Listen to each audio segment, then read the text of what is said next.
Bem, nosso estudo de hoje está no Evangelho de João, capítulo 12, versículo 26. Se alguém me serve, siga-me. Emmanuel vem comentar na lição 11 do livro Caminho, Verdade e Vida, Conforto. Frequentemente as organizações religiosas e mormente as espiritistas na atualidade estão repletas de pessoas ansiosas por um conforto. De fato, a elevada doutrina dos espíritos é a divina expressão do Consolador prometido. Em suas atividades resplendem caminhos novos para o pensamento humano, cheio de profundas consolações para os dias mais duros. No entanto, é imprescindível ponderar que não será justo querer alguém confortar-se sem se dar ao trabalho necessário. Muitos pedem amparo aos mensageiros do plano invisível, mas como recebê-los se chegar ao cúmulo de abandonar-se ao sabor da ventania impetuosa que sopra de rijo nos reveladores dos caminhos? Conforto espiritual, né? Como o pão do mundo que passa mecanicamente de mão em mão para saciar a fome do corpo, mas sim como o sol, que é o mesmo para todos, penetrando, porém, somente nos lugares onde não se acha feito um reduto fechado para as sombras. Os discípulos de Jesus podem referir-se às suas necessidades de conforto, isso é natural. Todavia, antes disso, necessitam saber se estão servindo ao Mestre e seguindo. O Cristo nunca faltou às suas promessas. Seu reino divino se ergue sobre consolações imortais, mas para atingi-lo faz-se necessário seguir-lhe os passos, e ninguém ignora qual foi o caminho de Jesus nas pedras desse mundo. Que lição para a gente hoje dura também, né? Porque o que acontece?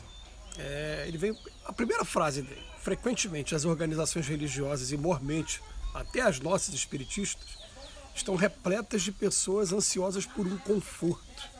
E a gente pergunta qual foi o conforto que Jesus teve. A narrativa dos evangelhos fala que Jesus não tinha onde encostar a sua cabeça.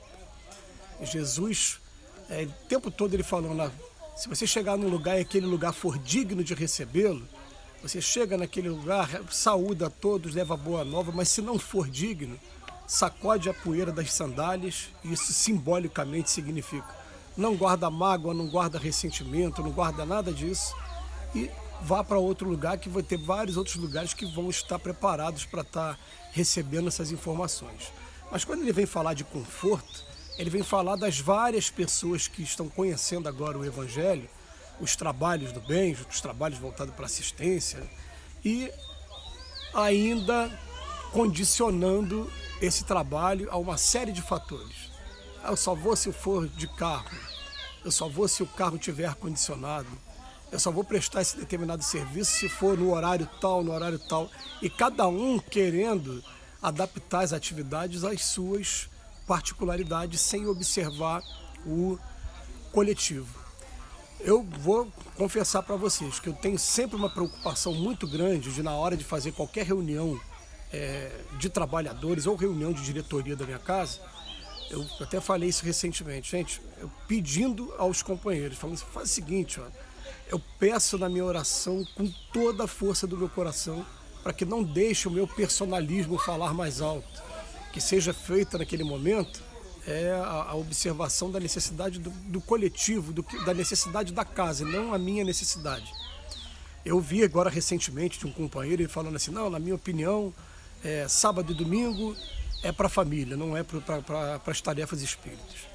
E a gente respeita essa opinião, mas eu fiquei perguntando, no caso desse companheiro particular, mas vem cá, durante a semana, qual é o dia que você está se dedicando às atividades? Não, na verdade ele está querendo mesmo continuar nas atividades dele normais, cotidianas, que não tem a ver com as atividades de divulgação, de estudo, enfim, né?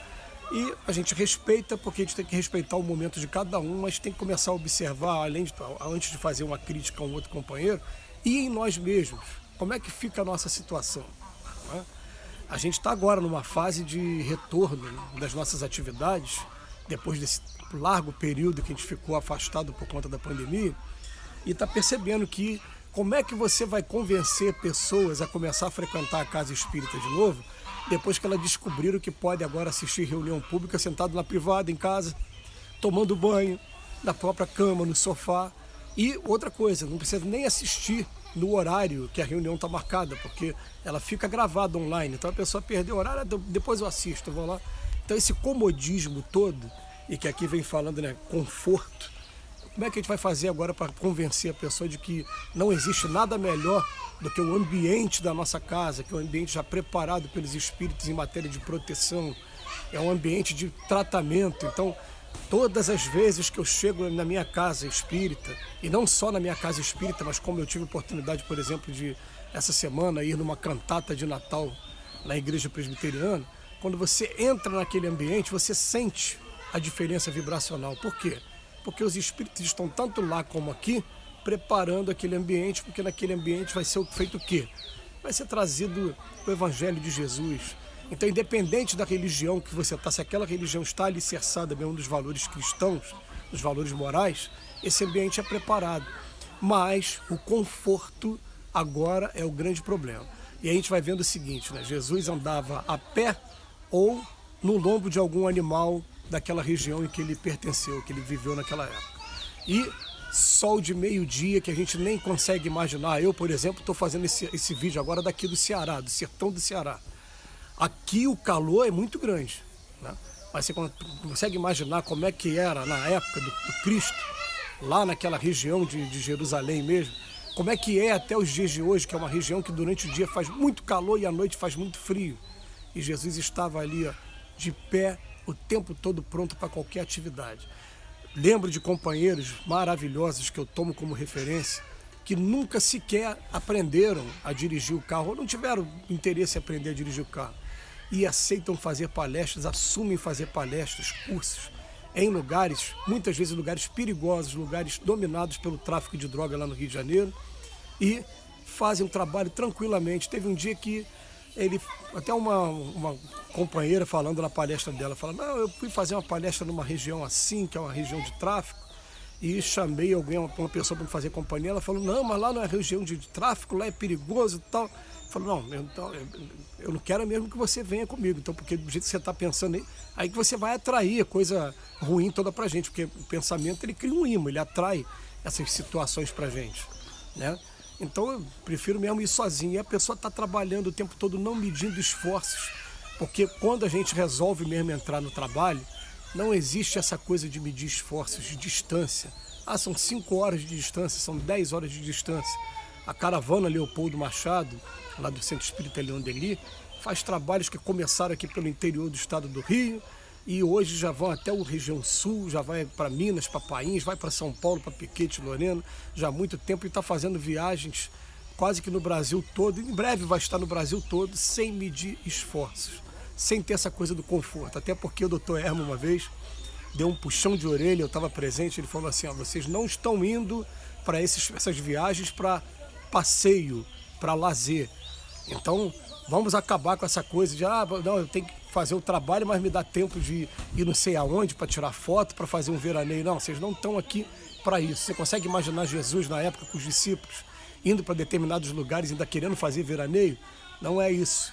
Então ele vem chamar a nossa atenção de que a gente é imprescindível ponderar que não será justo querer alguém em conforto sem se dar ao trabalho necessário, né? Aí ele bota aqui, ó, muitos pedem amparo aos mensageiros do plano invisível, mas como recebê-lo se chegar ao cúmulo de abandonar-se ao sabor da ventania impetuosa que sopra de rijo nos reveladores do caminho? A verdade é que durante muito tempo a gente ficou sendo estimulado a sair da nossa zona de conforto, e agora, por conta da pandemia, muitos retornaram para essa zona de conforto, e agora, para a gente voltar ao trabalho do jeito que estava antes, com a mesma disciplina, o trabalho presencial, os trabalhos mediúnicos que são imprescindíveis para a nossa casa, a gente vai ter que fazer um esforço um pouquinho maior e lembrar de lições como essa. Ele bota aqui, os discípulos de Jesus podem referir-se às suas necessidades de conforto. Isso é natural. Tá? Então vou botar assim, ó, hoje, para fazer o trabalho da caravana, eu preciso sim de carro. O carro me ajuda muito. Aliás, a caravana mesmo já está fazendo até uma vaquinha de todo mundo, né, para poder estar fazendo uma caixa para financiar as viagens de avião. Olha só que coisa legal. Então tá. Todavia, antes disso, necessitam saber se estão servindo ao Mestre e seguindo. O Cristo nunca faltou com as suas promessas. O seu reino divino se ergue sobre consolações imortais, mas para atingi-los faz-se necessário seguir os passos. Ninguém ignora quais foram os passos do Cristo aqui, né? E, inclusive, qual foi o final dele. Que Jesus nos abençoe hoje e sempre.